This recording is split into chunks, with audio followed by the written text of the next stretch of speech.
जी welcome back all participants. आपको आवाज आ रही है जी? यू कैन लिसन मी और नॉट? जी सर, आ रही है आवाज। आ रही है आवाज। अच्छा, जिन लोगों आ को रही है। आवाज नहीं आती है, डिस्टॉर्शन होती है, उनके पास अपने नेट में कोई इशू है। मेरी तरफ कोई ऐसा इशू नहीं है, तो प्लीज आप अपना जो नेट कनेक्शन उसको सेट करवाएं और कोई अच्छी वाली सर्विस यूज करें, इंशाल्लाह प्रॉब्लम नहीं होगा।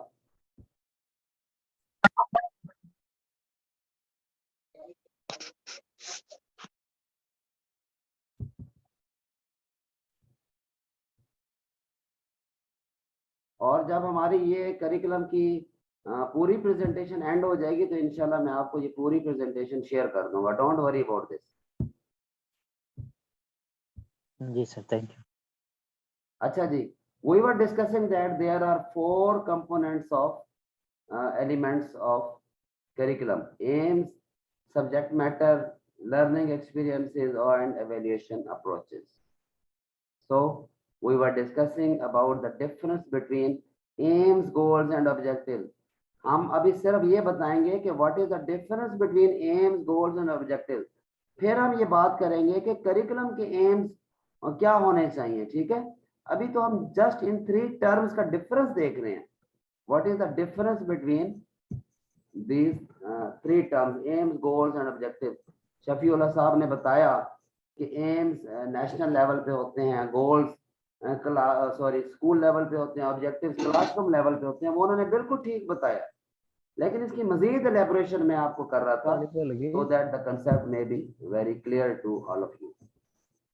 एम्स फिलोसफिकल होते हैं, गोल्स प्रोसीजरल होते हैं और ऑब्जेक्टिव्स बिहेवियरल होते हैं। AIIMS philosophical, goals procedural, objectives behavioural. याद रखें, आप हमेशा ये बात याद रखनी है। एम्स फिलोसफिकल होते हैं, गोल्स प्रोसीजरल और ऑब्जेक्टिव्स बिहेवियरल। एम्स हमारी फिलोसफी में शामिल होते हैं, ठीक है, हमारे ख्याली पुलाव होते हैं कि हम ये कर देंगे, हम वो कर देंगे, हम पता नहीं क्या क्या कर देंगे। लेकिन जब उन एम्स को अचीव करने के लिए प्रोसीजरल वे में कुछ एक्शंस लिए जाते हैं तो वो हमारे गोल्स बन जाते हैं। और अगर वो गोल्स अचीव हो जाए और हमारे बिहेवियर में चेंज आ जाए तो उनको ऑब्जेक्टिव्स कहा जाता है। ठीक है, aims are philosophical, goals are procedural और ऑपरेशनल, ऑब्जेक्टिव्स आर बिहेवियरल। ये याद रखना है। इसके बाद दूसरा फर्क, aims are at national level, goals are at school level, objectives are at classroom level. ये वही बात जो शफीउल्लाह साहब ने की। एम्स नेशनल लेवल पे होते हैं, गोल स्कूल लेवल पे होते हैं, ऑब्जेक्टिव्स क्लासरूम लेवल पे होते हैं। ठीक है, और ये एम जो है ना, ये स्टेट लेवल पे होते हैं, इनको गवर्नमेंट डिसाइड करती है। जबकि गोल्स हमारे स्कूलों में जो हेडमास्टर, प्रिंसिपल या जो एडमिनिस्ट्रेटिव पोस्टों पे लोग बैठे हैं वो इनके लिए प्रोसीजर्स बनाते हैं। और जो हमारे टीचर्स हैं वो असल काम कर रहे होते हैं, वो बिहेवियरल चेंजेस ला रहे होते हैं बच्चों में और बच्चों को लर्न करा रहे होते हैं कुछ चीजें, तो वो उनके ऑब्जेक्टिव्स बन जाते हैं। ठीक है, aims philosophical, goals procedural, objectives behavioural. Aims national level पे, गोल्स स्कूल लेवल पे, ऑब्जेक्टिव्स क्लासरूम लेवल पे। Aims are not directly measurable. Aims को आप डायरेक्टली मेजर नहीं कर सकते क्योंकि ये ख्याली पुलाव होते हैं, ये जरूरी नहीं कि अचीव हो जाए, ये तो सिर्फ बड़ी बड़ी बातें होती हैं, फिलोसफी होती है। Goals are generally hard to measure, लेकिन गोल्स को हम किसी हद तक मेजर कर सकते हैं कि हमारे कौन कौन से फीचर्स हैं उन एम्स को अचीव करने के लिए। ऑब्जेक्टिव्स मेजरेबल होते हैं, हम अच्छी तरह मेजर कर लेते हैं, असेसमेंट कर सकते हैं कि बच्चों ने क्या क्या चीज लर्न की और उनके कौन कौन से बिहेवियर चेंजेस आए। तो ये 3 बेसिक डिफरेंस हैं तीनों टर्म्स में। aims are philosophical, goals are procedural, objectives are behavioral. Aims at national level, goals at school level, objectives at classroom level. Aims cannot be measured directly, goals can hardly be measured, objectives are measurable. तो ये आपने फर्क ज़हन में रखना है। अब मैं आपको इसकी एग्जांपल दूंगा जिससे आपको ये कंसेप्ट क्लियर हो जाएगा इंशाल्लाह। अब तक कुछ कुछ आइडिया हो गया आप लोगों को? जी जी सर। जी सर। Yes sir. जी सर। और भाई बताया करो, खुल के बताया करो। जी सर, इंशाल्लाह काफी ज्यादा हो गया। चलो माशाल्लाह, गुड यार, मेहनत करो। अच्छा जी, अब मैं आपको एग्जांपल देता हूँ, इस पे आपने गौर करना है।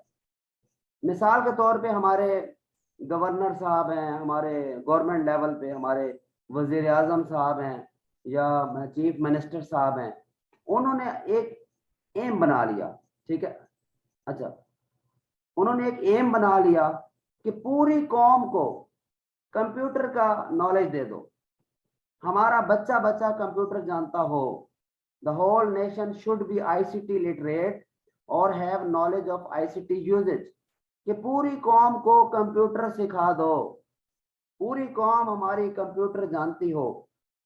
तो आप मुझे ये बताएं, ये ख्याली पुलाव है कि नहीं है? बिल्कुल बिल्कुल है सर। जी सर।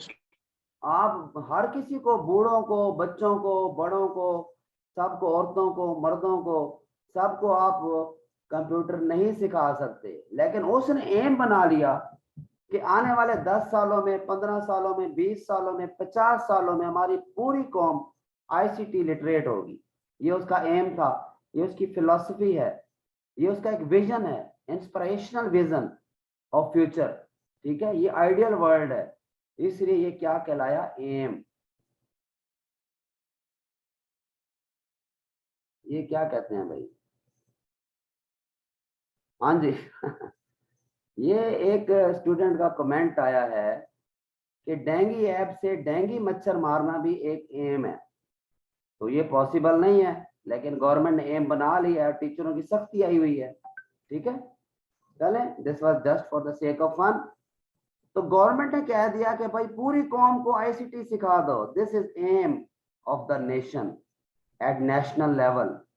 लेकिन असल में कंप्यूटर कहाँ सिखाया जाएगा? स्कूलों में, स्कूलों में इसके हवाले से आईसीटी लैब्स बनेंगी, करिकुलम में कंप्यूटर का चैप्टर शामिल किया जाएगा, कंप्यूटर पर बुक्स आएंगी।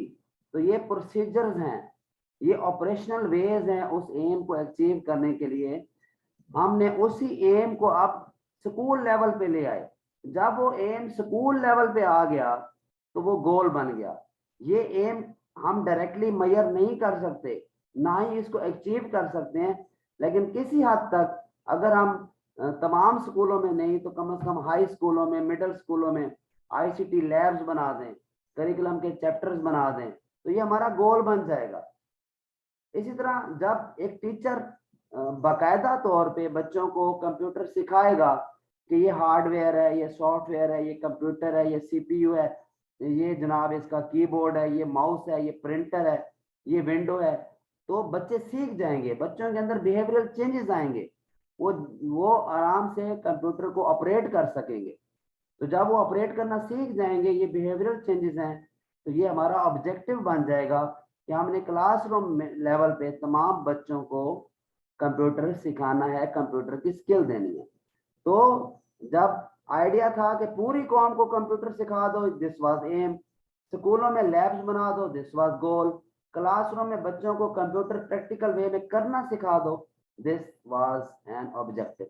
So this was the major difference between these three terms, and I hope that you all people are now understand that what is the difference between aims, goals and objectives, and there is no more confusion in these three terms. Am I right or wrong? You are right sir. अल्हम्दुलिल्लाह sir. ओए बता दो यार, खुल के बताया करो। जी sir, या जी सर सर, समझ आ गई। क्लियर हो गए सर अल्हम्दुलिल्लाह। सर अल्हम्दुलिल्लाह। इसी तरह मेहनत करो यार, इंशाल्लाह कंसेप्ट सारे क्लियर करवाएंगे, टेंशन नहीं लेनी आपने, बस तवज्जो आपकी दरकार है। अब अच्छा नीचे देखें क्या लिखा हुआ है, पढ़ सकते हैं नीचे स्लाइड में क्या लिखा हुआ है? जी सर। आपके एजुकेशन के objectives must be smart, SMART। S का मतलब स्पेसिफिक हो, एम का मतलब मेजरेबल हो, ए का मतलब अचीवेबल हो, आर का मतलब रिजल्ट ओरिएंटेड हो, और टी का मतलब टाइम बाउंड हो कि खास वक्त में इन ऑब्जेक्टिव्स को अचीव किया जा सके। ये हमारे ऑब्जेक्टिव स्पेसिफिक होने चाहिए, मेजरेबल होने चाहिए, इनको अचीव किया जा सके और इनसे कुछ रिजल्ट्स आए और ये खास वक्त में कंप्लीट किए जा सके। So in education our objectives must be SMART enough, SMART, specific, measurable, achievable, result oriented and time bound. So I think this is all about from today's session. और मेरा मजीद अब हिम्मत नहीं है क्योंकि मेरा गला 3-4 दिनों से खराब है। इंशाल्लाह दुआ करें सेट हो जाए, फिर और भी मजा आएगा, आपसे डिस्कशन करेंगे।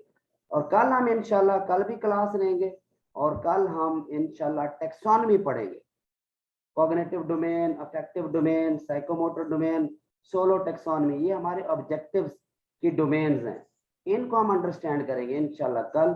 सो see you tomorrow, take care, be happy always. Question sir, अपने गाँव में याद ठीक है रखें, सर। इंशाल्लाह कल मुलाकात होगी। ठीक है, thank you. Okay sir, Allah Hafiz. Excuse me sir.